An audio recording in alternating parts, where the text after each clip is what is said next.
My boyfriend texted, "Tonight, we need to have a serious talk." It sounded normal, but yesterday, my whole feed saw it, a public photo, cooking in another woman's kitchen. Who goes public like that, while still having a girlfriend? I froze, staring at the screen, my hands trembling. This wasn't gossip, not a paparazzi shot. He had posted it himself, grinning wide, looking every bit like a happy couple living together. I was 28, working in marketing in Boston, never imagining I would become the punchline like this. After all the years we'd been together, I had trusted that he would at least keep the bare minimum of respect. Yet with a single photo, every boundary shattered. I didn't know what was more chilling, that he disrespected my feelings so blatantly in front of everyone, or that she stood there, letting him play house in her kitchen. And now, after all that, he texted me as if nothing happened. So what exactly did he plan to say tonight? I had known Ethan for 2 years. In those 2 years, if anyone asked, I would smile and say I had found a decent man, thoughtful, steady. His family seemed to like me, too. Once, his mother even told me, "You're good for his career." Hearing that gave me reassurance. I thought I was on the right path, that one day we would build a home of our own. But everything began to crack from something that seemed small.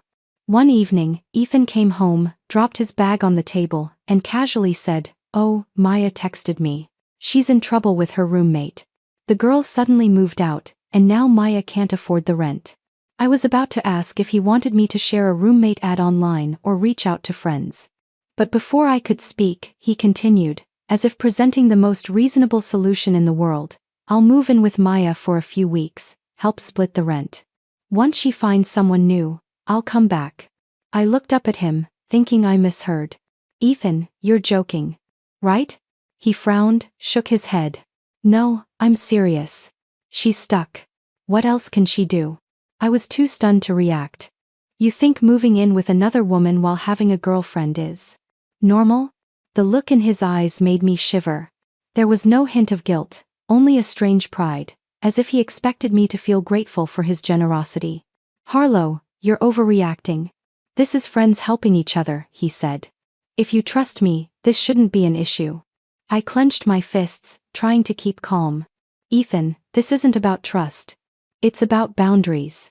Friends can help in many ways, find a new tenant, lend money short-term, even cover some costs. But you deciding to move in with her, no couple sees that as normal." He shrugged, a mocking edge in his tone. "You're always talking about boundaries. I think you're being selfish. Maya needs support, and all you care about is your own feelings." That word "selfish" cut straight into my chest. I had grown used to him twisting situations whenever we disagreed, but this time, the way he painted me as the villain hurt and enraged me. I asked directly, "Do you ever think about how I feel?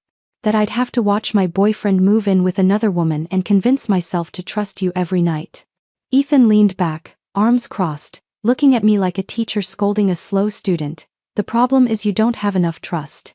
If you truly trusted me, it wouldn't matter where I was or who I was with." I jumped up, pacing the living room. Memories flooded back, all the times I had compromised, stepped back to keep the peace. And now, when I drew a simple line, I was branded selfish and insecure. "Ethan, stop twisting this. It's not about trust. It's about you not respecting me or this relationship when you make a decision you know will hurt me." He pressed his lips, then smirked. "You're trying to dictate what I do again. You want to forbid me from helping my friend. Don't you see how unreasonable you sound?" The way he framed it, every word I spoke became control or lack of trust. I realized this wasn't a normal argument anymore. It was a mind game where Ethan deliberately cast me as the antagonist. That whole night, we argued. I laid out every option: roommate apps, real estate services, even offering Maya a few $100s myself to tide her over. But Ethan dismissed it all, insisting, "The only effective way is for me to move in. Why does it have to be you? Why can't Maya find someone else, or take responsibility for her own life?" The more I thought about it, the more uneasy I felt. Maya wasn't helpless. She had a steady job, a degree, a wide circle of friends. Yet Ethan painted her as a helpless victim to justify his choice. "So, out of all the options, you chose the one that hurts me most. And you expect me to applaud you for it?" He stared back at me, his eyes so unfamiliar I shuddered. Maybe I had never truly known him. That Friday, Ethan said he'd go to Maya's to help her set up the empty room for a new tenant. He said he might be home late, and even though I felt uneasy, I decided not to argue further. I thought, let him act, and the truth will show itself. The next morning, as I woke up, my phone buzzed. A message popped up, a photo of Ethan lying in bed, a shirtless selfie, his face smug. The caption was short, but enough to make my blood boil. Trust is everything. I had expected a text saying, I'm sorry I'm late, I didn't mean to worry you. Instead, he deliberately sent me that picture, a punch straight to my trust and self-respect. I called immediately. He picked up so fast it felt like he had been waiting. Ethan, what are you doing? My voice shook with rage. He laughed, the sound light, as if nothing mattered. Harlow, I wanted to be transparent. You always say I should be honest, right? Now you see exactly where I am and what I'm doing. What could be clearer?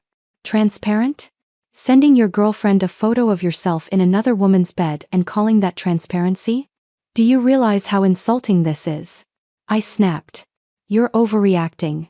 If you trust me, this isn't a problem.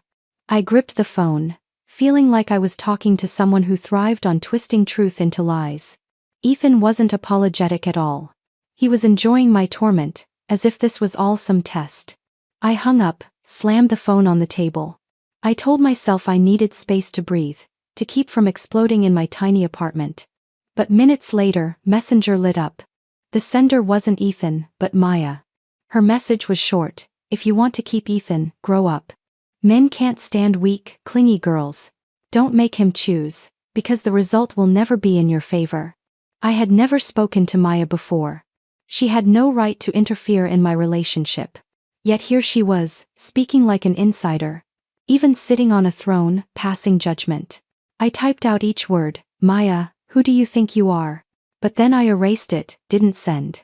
I knew that was exactly what they wanted, to see me angry, to see me lose control. I sat frozen, replaying every piece of the past weeks. Ethan told me Maya was stuck because her roommate moved out. Ethan insisted only he could help. And now, Maya was messaging me in the tone of a co-conspirator, as if they had plotted together to humiliate me. The phone buzzed again. This time, it was Ethan. His voice was light, like a passing breeze. I know Maya texted you. She cares. Don't be so harsh. I let out a dry laugh. Care? A woman messages her roommate's girlfriend, calls her weak, and that's care. Ethan, do you even hear yourself? He changed tone, flat and rehearsed like a memorized lesson. The problem isn't Maya. The problem is you. You're too sensitive. If you were more mature, none of this would have happened. That phrase, the problem is you, cut like a knife. He was bending reality, turning me into the villain in my own relationship. That night, I sat by the window, streetlights spilling through the glass.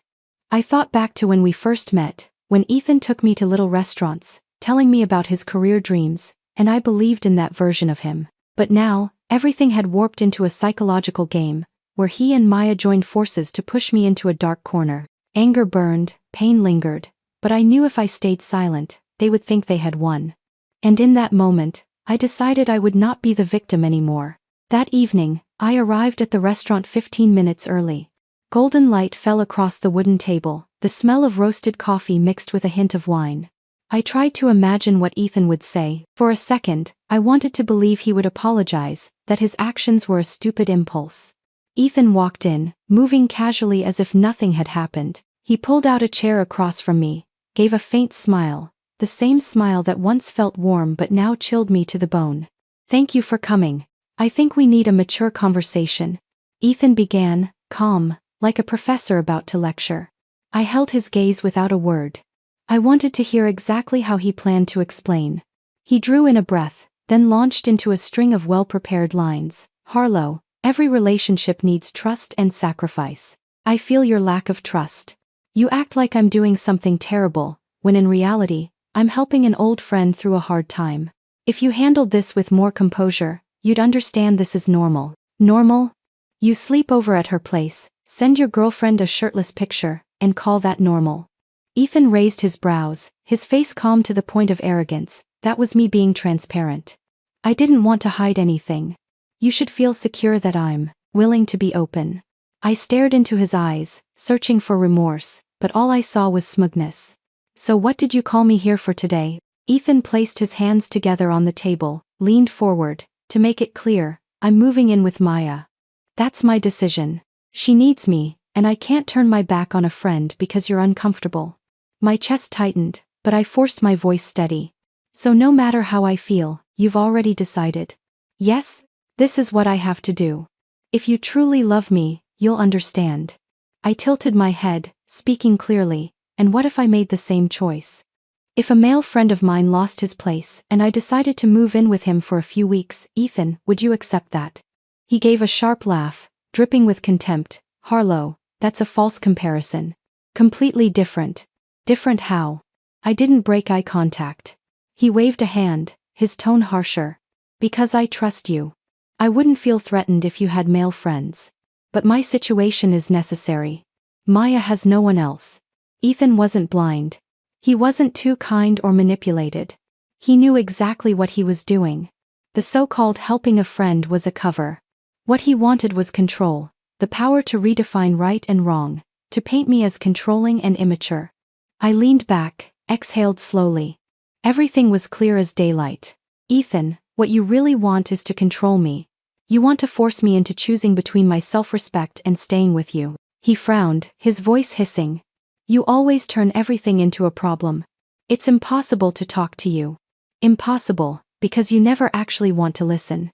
I left the restaurant that night with a different state of mind. No more explosive anger, no more desperate arguing to prove I was right. I understood that debating with Ethan only drained me. He didn't seek understanding. He wanted me trapped in his game.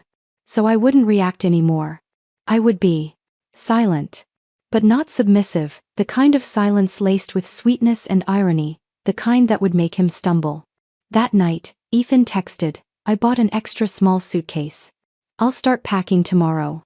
I looked at the message, lips curling. Before, I would have written a long reply, full of questions and accusations. But this time, I typed quickly, that's great. Don't forget to bring an extra toothbrush for Maya, so she won't think you're unprepared. Seconds later, my phone rang. Ethan's voice betrayed his unease. Harlow, what do you mean by that? I feigned surprise. Mean what? I'm supporting you. Roommates should have personal items, right? I pictured his face tightening, struggling to frame a response.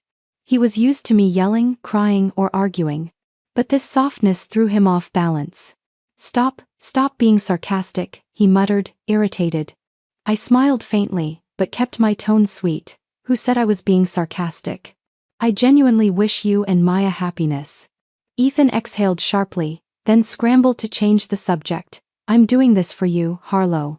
To prove I have nothing to hide. I know, I replied softly, and I truly appreciate that transparency. Ethan wanted me to explode.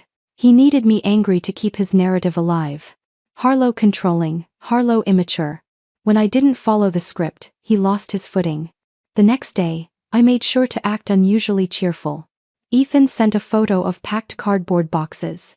I replied, wrap your shirts carefully. Maya will probably love seeing you tidy. He texted back a question mark. I added, I'm only encouraging you. Later, he sent a picture of his dismantled desk. I wrote, don't forget the desk lamp. Maya might need extra light when the two of you stay up late working. I could imagine his scowl reading those words. He wanted me to fight, and instead I doused him with calm mockery. That evening, when Ethan called, I answered in an unusually cheerful tone. You seem different. Why aren't you angry? Angry for what? You've already decided. All I can do is support you. Then he pressed. Are you really okay? Very okay. I even feel relieved. That answer rattled him further. I knew I had struck the nerve. Ethan thrived on controlling my emotions. Without that, he would have to face himself. In the days that followed, I stopped arguing, stopped trying to reason. I replied to every message with sweet, cutting support. I bet Maya cooks wonderfully. Don't forget to compliment her. And buy flowers for the living room. Every woman loves a man who pays attention to details. Ethan grew impatient. He called nonstop, his voice a mix of anger and worry. "What game are you playing, Harlow?" I answered gently, "No game at all. I'm simply learning to be mature, just like you and Maya advised." At that moment, I heard his breath hitch, as if he couldn't swallow his own words. If he saw everything as some elaborate game of control, then I would change the rules. The name Cole came to mind on a Tuesday morning. Cole had been a college classmate, now an architect in Boston. Back then, he liked me, but I turned him down because I had started dating Ethan. Still, we kept a distant friendship, occasionally sending each other birthday wishes on Facebook. I sent Cole a short message. "Do you have time for coffee? I need to talk." Not even 10 minutes later, Cole replied, "Sure. When do you want to meet?" We arranged to meet at a quiet cafe downtown. When I walked in, Cole was already seated near the window, light spilling across his face, looking as steady as ever. "Harlow." Cole stood, his warm smile familiar. "It's been ages." I felt a strange relief being with someone who didn't judge, didn't play mind games. "I need some fresh air. Ethan, he's turning everything into a nightmare." I gave him a quick rundown. Ethan moving into Maya's place, the shameless photos, the speeches about trust and maturity. When I mentioned Maya's mocking message, my voice caught. Cole tightened his grip on his coffee cup, his eyes darkening. "I can't believe this. What kind of man thinks that's normal?" I gave a bitter smile. "Ethan called me selfish for not supporting him." "No, Harlow. He's the selfish one. And he's a fool if he thinks you'd accept it." That simple statement felt like a lifeline. For the first time, I heard a voice affirming that I wasn't crazy, not immature. When we left, Cole suggested a selfie to mark our reunion. I agreed. In the photo, we smiled naturally, afternoon light streaming through the window behind us. I posted it straight to my Instagram story with the caption, "Feels good to be around someone who respects boundaries." 10 minutes later, my phone buzzed nonstop. Ethan called. I didn't answer. He called again. And again. I let it ring. Then the texts poured in. "Where are you? Who is that man? What are you trying to pull, Harlow?" I laughed. So many nights I had cried over his provocations, and now he was the one unraveling. Finally, I picked up. His voice seethed with rage. "What the hell do you think you're doing?" I answered calmly, "Just having coffee. An old friend." I didn't hide anything. "You always said friendships with the opposite sex are fine, as long as it's transparent. Right?" I heard his teeth grinding. "You're retaliating." "No. I'm learning, like you said." Ethan inhaled sharply, trying to choke back fury. Then his voice dropped, each word clipped. "Harlow, don't push me." I looked out the cafe window at the busy street, feeling strangely at peace. "Test you. You set these terms. I'm only playing by your rules." I hung up before he could reply. All evening, my phone lit up with his messages. Sometimes pleading, "I want you to trust me." Sometimes blaming, "You're destroying this relationship." I read them but didn't reply. Instead, I texted Cole a thank you. "Talking with you today made me feel lighter." He replied almost instantly, "Anytime. You deserve respect." And then Ethan moved in with Maya on a rainy weekend in Boston. I looked at the messages he sent, photos of boxes and suitcases, his bland lines about how reasonable it all was, and I felt a chill. But I no longer let those images dictate my emotions. I knew, to wreck the script he had written, I needed a different path. And that path had Cole's name on it. Cole didn't pry.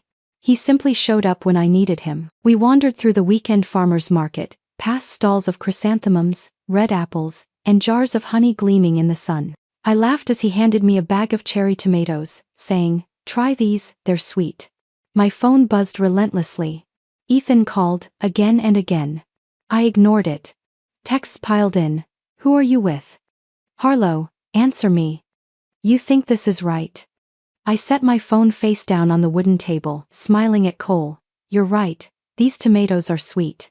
Cole smiled gently, eyes warm, asking nothing more. The next day, we went to an art exhibit. Abstract paintings lined the walls, soft lights tracing each stroke. Cole stood beside me, tilting his head slightly. "Do you see yourself in this painting? Half light, half dark, but together they form something powerful." I froze.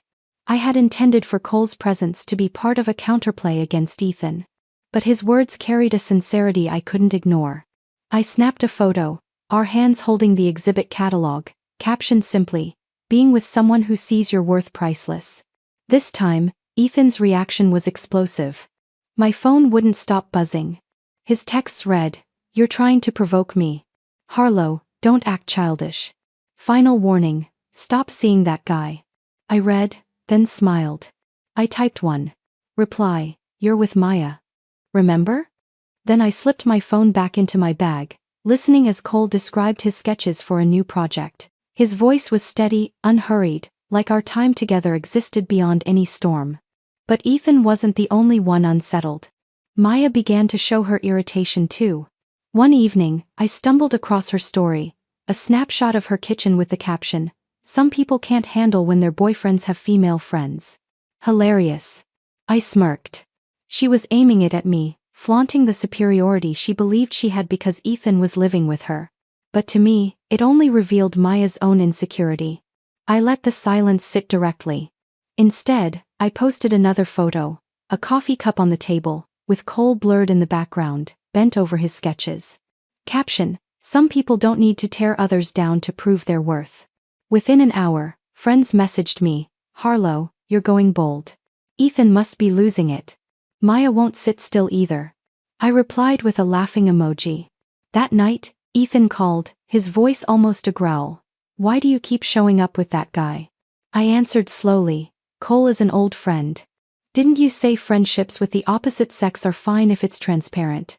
I'm being transparent with you. Don't twist my words against me. This isn't the same." "Why not?" I cut in, calm. "You moved in with another woman. I've only had coffee and gone to an exhibit with a male friend. If there's a difference, what is it?" I heard his breath quicken. "Harlow, I won't accept this." "You don't get to accept or not, Ethan," I said slowly. "You gave up that right the moment you moved in with Maya." I ended the call, leaving him to stew in the silence. In the days that followed, Cole and I kept meeting. We didn't always take photos, but each moment I shared was enough to show Ethan and Maya that I was no longer playing the role of the process, abandoned one in their story. And little by little, I realized, it wasn't Ethan's jealousy flaring. Maya was starting to feel her place slip too. One Thursday night, while I was scrolling through my phone before bed, a friend sent me a link. "Harlow, have you seen this? I think you need to." I tapped it. A newly created TikTok channel appeared, with a name that sounded like a joke, Roomy Vibes. And in every clip, I saw Ethan and Maya acting like some cute roommates. First clip, Ethan busy in the kitchen, Maya giggling as she filmed him flipping eggs in a pan. Caption, "When your roommate turns into a reluctant chef."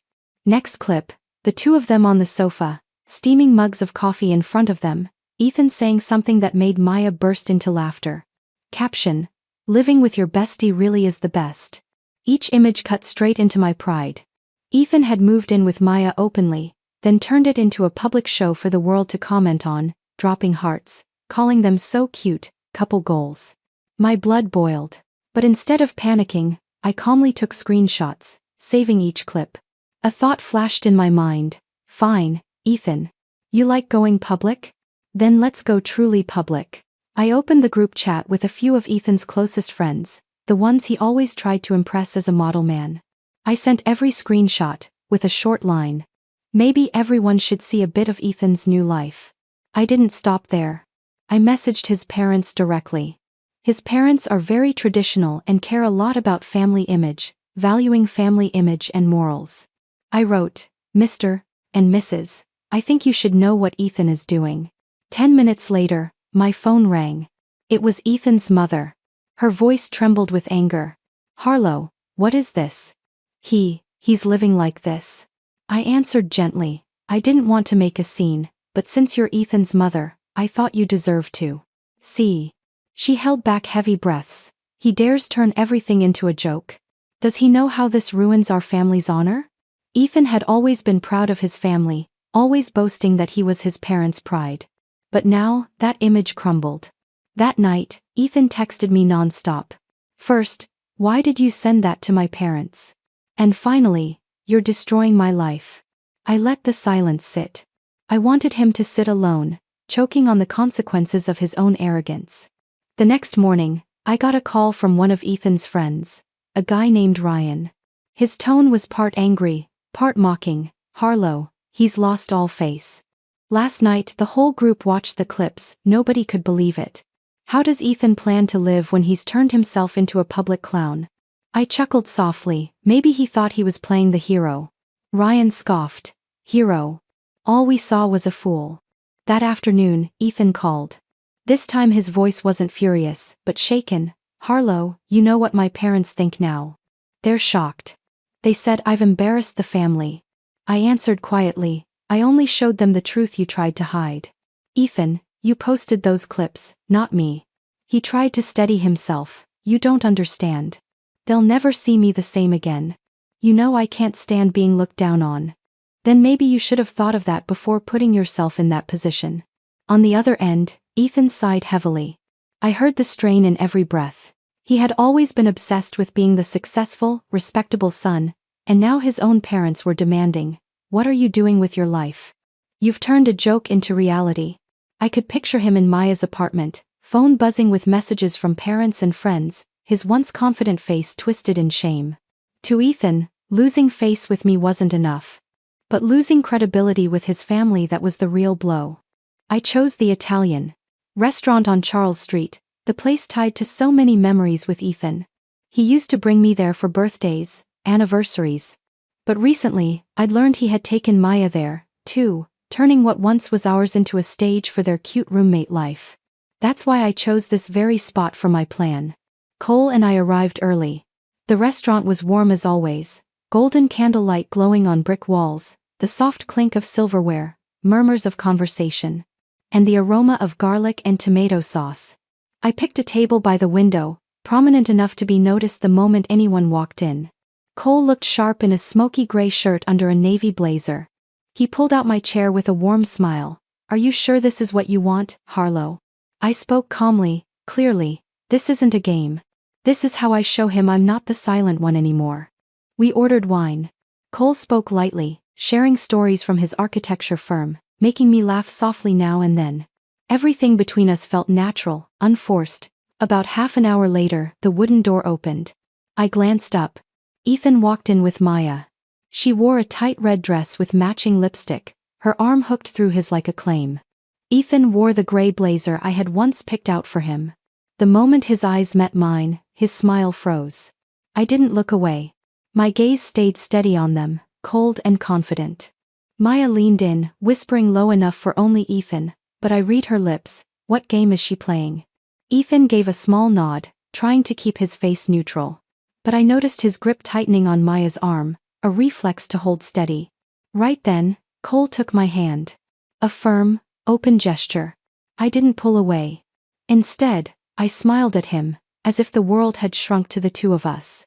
Ethan faltered for a second, then pulled Maya deeper inside. His back stiff, each step heavy. In the wall's reflection, I caught him glancing back. His eyes were unsettled, as if he couldn't believe I sat there, glowing beside another man. Cole leaned closer, his deep voice pitched enough for Ethan to hear. "Your smile is beautiful, Harlow.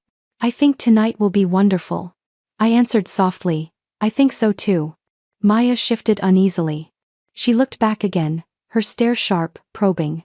Maybe she realized what she once dismissed my silence had become a challenge. Through dinner, I didn't need many words. Just touches of my hand, my laughter at Cole's stories, my calm glance toward their table. Each small gesture made Ethan restless. He sat stiff, pretending to converse with Maya, but his shoulders never relaxed. Maya, though, kept sneaking looks. When Cole refilled my glass, she bit her lip. When I laughed, she frowned. I didn't need to win right there. It was my composure, my quiet confidence, that struck hardest. Ethan was used to me arguing, crying. Now I was unshaken before him. That loss of control was his undoing. When we stood to leave, I made sure to pass their table. Cole's hand held mine firmly. I gave a small smile, nodding politely. "Tonight's been wonderful. Enjoy your meal." Ethan opened his mouth, but the words caught in his throat. Maya turned away, her eyes flashing irritation. As Cole and I reached the cashier, I heard Ethan's voice behind me, urgent, Harlow, wait. We need to talk. I stopped. The whole restaurant turned, eyes curious. Ethan stepped closer, Maya trailing, her heels clicking against the wood. What are you doing? Trying to humiliate me in front of everyone? My voice carried clear, steady, for all to hear. You wanted to test me, Ethan. You've already lost. A few diners set down their forks, listening. Ethan froze, lips pressed tight. Maya stood behind him, her face rigid, eyes like knives. I stepped forward, calm even to myself. No one calls moving into another woman's home help. That's an excuse. A cheap excuse. Maya's mouth fell open, as if she wanted to object, but no words came out. I turned to her, my voice cold and clear. He isn't protecting you, he's using the situation to prop up his ego. The restaurant buzzed with murmurs. I caught the eyes of a few nearby diners, surprised at first, then pitying me, and finally looking at Ethan with contempt. Maya's face drained of color. She clutched Ethan's sleeve like she was searching for an anchor. Ethan shifted, trying to maintain his composure, but beads of sweat dotted his forehead. He lowered his voice, Harlow, don't make a scene here. We can talk privately. I shook my head, steady. You chose to make it public, Ethan. You filmed, you posted on TikTok, you turned your private life into cheap entertainment. So today the truth will be public too. Cole stood beside me, silent but unwavering. His grip on my hand was proof I wasn't alone. I turned to Maya again. You think you're special? You're a tool for him to prove he can do whatever he wants no matter who objects. Today it's me. Tomorrow, maybe someone else. Her eyes fluttered, the red lipstick on her lips paling fast. A diner nearby muttered loud enough, shameful. Ethan spun around, eyes blazing. This is private. No one else has any business here. I folded my arms, a cold smile crossing my lips. You're the one who made it public. You wanted an audience, didn't you? Now the audience has seen it all. Ethan's mask cracked in the very place that had once been his stage. Maya lowered her eyes, silent. After that night at the restaurant, things for Ethan spiraled faster than he expected. The TikTok clips I had sent to his family and friends spread beyond his circle. No one saw him as a model man anymore. Instead, he became a laughingstock. A week later, I overheard Ryan, Ethan's best friend, at a coffee shop with some former colleagues. He shot himself in the foot. Who moves in with a girl, flaunts it online, while still having a girlfriend? No one trusts him anymore. I didn't need to interfere. Rumors alone were enough to shatter the image Ethan had built. His family didn't stay quiet either. His mother called me, her voice trembling with disappointment. Harlow, I don't even know what to say. I thought you'd be the one to make Ethan grow up. But now, he's turned himself into a joke. His father hasn't even wanted to attend parish council meetings these past few days, too ashamed of the questions. I answered softly, I'm sorry for them. But this was Ethan's choice. Maya reacted differently. She began appearing less at his side. On her social media, their shared clips slowly disappeared, replaced with vague statuses. Sometimes you realize you were just a prop for someone else's ego. I wasn't surprised. Maya had thought she held the advantage, but now, with Ethan's reputation in ruins, she saw she had gained nothing but gossip. One afternoon, Ethan came to my door. He stood outside my apartment, stripped of his former confidence. His shirt wrinkled, eyes sunken, hair disheveled. He knocked, his voice hoarse, Harlow, please give me a few minutes. I opened the door but blocked the frame, not letting him in. What do you want? Ethan raised a hand, then dropped it, fumbling. I was wrong. Everything I did, I thought it made me look strong. But really, I lost everything that mattered. Friends gone, family disappointed. Even Maya, slipping away. I realized the only person who ever truly stood by me was you. Harlow. My eyes held no anger now, only weariness and cold clarity. Ethan, you think a few apologies will erase everything? He stepped forward half a pace, his voice desperate. One more chance. I'll cut Maya off, start over, prove I cut in, sharp and firm. You have no place in my life anymore. The words sliced through him. He froze, lips trembling, speechless. I went on. Everything you tried to prove only showed you're a coward, always needing someone else to parade your ego. I've had enough. His eyes reddened, his breath uneven. But this time, I didn't falter. I continued, my tone calm. Oh, by the way, I'm going to Italy. Ethan's brow furrowed, startled. Italy? With who? With Cole. The trip's been planned. A week in Tuscany. It hit him like a punch to the gut. He staggered back half a step, eyes wide. You're going with him? Yes.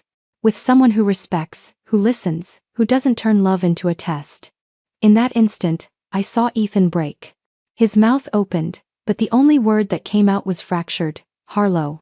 I shook my head lightly. Goodbye, Ethan. Then I shut the door. The soft click of it closed like a heavy punctuation mark, sealing off the years I had wasted on him. Tuscany welcomed us with skies of deep blue and rolling hills stretching endlessly. I had never thought I would be in Italy at this point in life even weeks earlier. I couldn't imagine having the courage to let go of the burdens that bound me for 2 years. Yet here I was, in a small hotel room in Florence, standing on the balcony overlooking a city glowing gold at night. A glass of red Chianti shimmered in my hand, its scent drifting in the air. Beside me, Cole leaned against the railing, dark hair falling across his forehead, his eyes gentle yet warm. He turned, smiling. What are you thinking, Harlow? I sipped the wine, the tannins lingering on my tongue, then answered softly, I'm thinking, maybe I don't need to shout that I've won. Sometimes, living better is the clearest answer. Cole nodded slightly, his eyes agreeing without words. His hand covered mine, not possessive, but steady. I looked up at Florence's night sky. Music floated from the nearby Square Street musicians playing guitar, their voices carried by the breeze. Lights shimmered across red-tiled roofs of ancient houses. I remembered Boston nights, waiting anxiously for Ethan's texts. The distance between those worlds was only weeks, but it felt like a lifetime. You know, I said slowly to Cole, Ethan once told me love was a test of trust. But really, it was an excuse for control. Cole listened quietly. I went on, stronger. I used to think I had to prove, to argue, to defend my boundaries with words. But in the end, I realized the best way was to leave his board entirely. To write my own rules. Cole squeezed my hand, his voice deep and warm. You did it. And I believe from now on, you'll never have to play in anyone's game again. A night breeze swept by, carrying lavender from distant gardens. I closed my eyes, letting it run through my hair, my heart light as if I'd set down a lifelong weight. For a moment, Ethan's image flashed confused, panicked, begging. But it no longer hurt. It was proof I had escaped. I turned to Cole, peace shining in my eyes. I don't need to declare anything. I don't need to scream about revenge. Because this happiness right now is already the sharpest blow. Cole smiled, lifted his glass, and clinked it gently against mine. Then here's to new rules. The soft chime of glass blended with our quiet laughter. I gazed out. Florence unfolded like an oil painting, cobblestone streets winding, old rooftops glowing under the moon.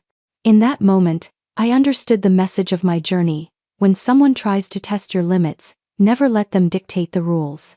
Don't waste time arguing in their spiral.